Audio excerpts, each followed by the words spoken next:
I don't think it's a stretch to say most high level basketball players can shoot the basketball well if they're in a controlled environment where they can dictate the pace at which they're shooting.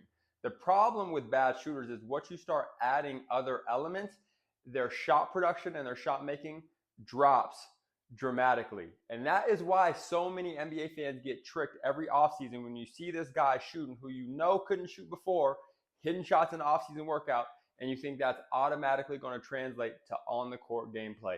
It just doesn't happen that way.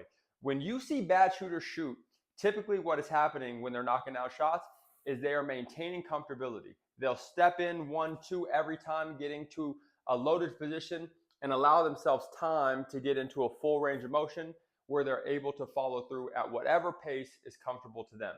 As soon as they get into the game, that changes. Right now, you got a guy closing out at you with a high hand. Now you got a guy running you off the line. You got to put the ball on the floor to get into your shot. Dynamics change, elements change, and you are unable because you're only shooting one way your entire offseason to adapt to those ever-shifting elements that happen on an NBA court.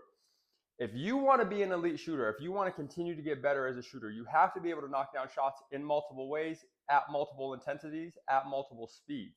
So I never want to see somebody just shooting the same way every time. You get what I'm saying? So if you see a player, if this is you, for example, if you're someone working on their game, trying to get better as a shooter, and you only shoot one way every offseason, you pick the leg that you like to step in with, and you just go 1-2 into my shot, and you're being passed to from under the basket, that you're never going to be a great shooter at a high level. You have to be able to, one, get down into your shot fast, changing elements, getting up and down very quickly, or catching the ball leaving the ball where you catch it, getting into your shot from there without dipping your shot down. There's so many different elements that people don't consider, and it's why so many people get tricked so consistently when we see shooters, Ben Simmons, you name it, hitting shots in the offseason, but it's just not translating. So things to consider if you want to become a good shooter. Yes, stepping in 1-2 is important, but can you step in if you reverse it and do it on the other side? So, a right-handed shooter usually likes to step in left to right.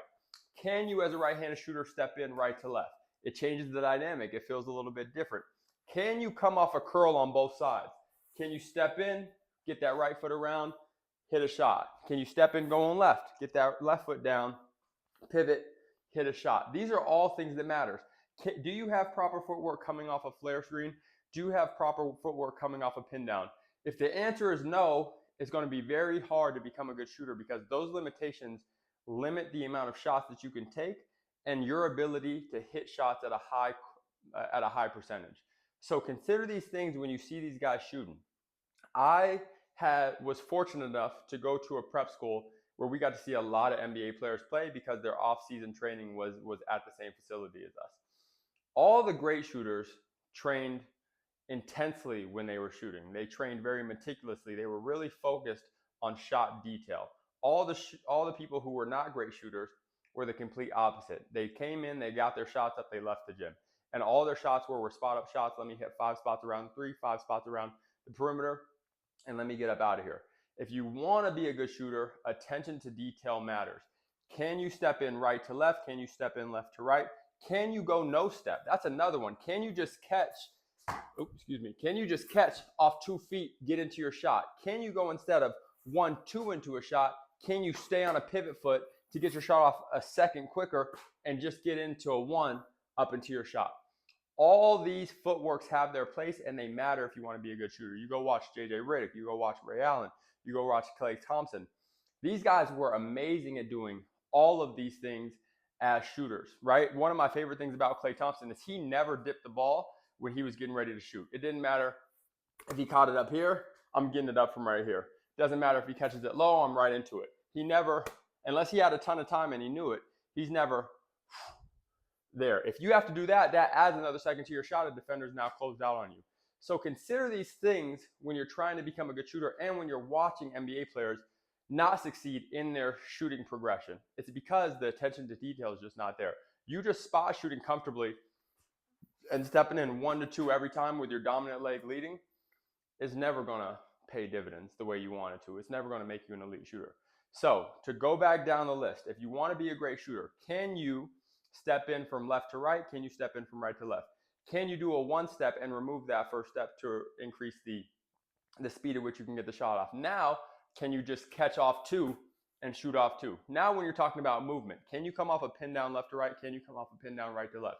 Can you flare getting in the proper footwork going to your right? Can you flare going in your proper footwork going left?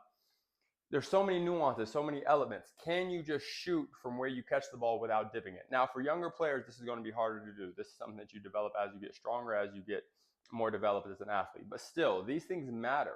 And if you want to become a good shooter, start working on the footwork now, because it's just going to open up so many doors for you and allow you to get shots off in literally any situation. Hope this helped. Peace.